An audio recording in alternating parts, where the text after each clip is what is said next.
Judgement दिया था। एक भारत की महिला को न्याय देने का काम संविधान की मर्यादा और स्पिरिट के आधार पर देश की सुप्रीम कोर्ट ने दिया था।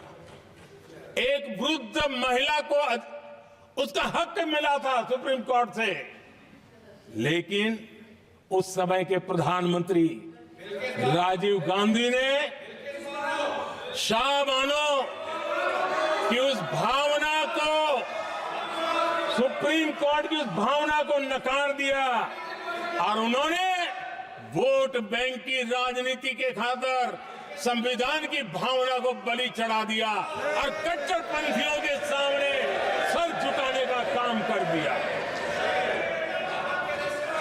उन्होंने न्याय के लिए तड़प रही एक वृद्ध महिला को साथ देने के बजाय उन्होंने कट्टरपंथियों का साथ दिया। संसद में कानून बना करके सुप्रीम कोर्ट के निर्णय को फिर एक बार पलट दिया गया। आदरणीय सभापति जी, बात वहां से नहीं अटकी है।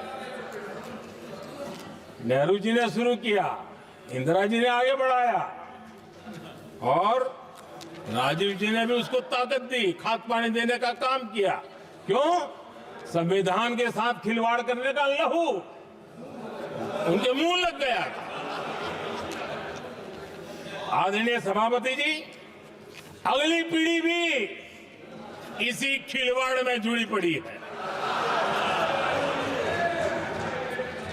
एक किताब को मैं कोट कर रहा हूं। उस किताब में जो लिखा गया है और उसमें प्रधानमंत्री उस समय के मेरे पहले जो प्रधानमंत्री थे उनको कोट किया है। उन्होंने कहा है, मुझे यह स्वीकार करना होगा कि पार्टी अध्यक्ष सत्ता का केंद्र है।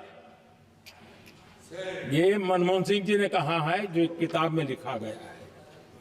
मुझे यह स्वीकार करना होगा कि पार्टी अध्यक्ष सत्ता का केंद्र है। सरकार पार्टी के प्रति जवाबदेह है।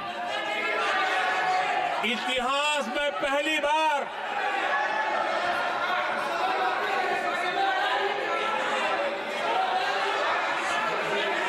आदरणीय सभापति जी, नहीं, आप सदन इतिहास तरीके में से पहली बार नो, ये तरीका बिल्कुल ठीक नहीं है।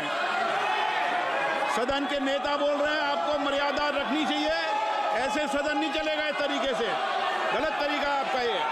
माननीय प्रधानमंत्री जी, आदरणीय सभापति जी, इतिहास में पहली बार संविधान को ऐसी गहरी चोट पहुंचा दी गई।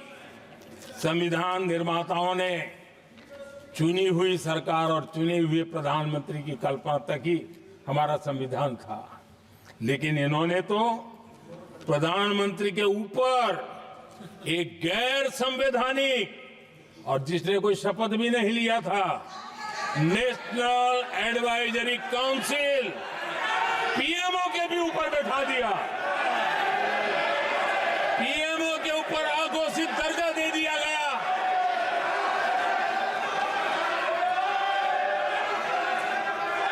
आदरणीय सभापति जी, इतना ही नहीं, और एक पीढ़ी आगे चले और उस पीढ़ी ने क्या किया? भारत के संविधान के तहत देश की जनता जनार्दन सरकार चुनती है और वो सरकार का मुखिया कैबिनेट बनाता है। ये संविधान के तहत है।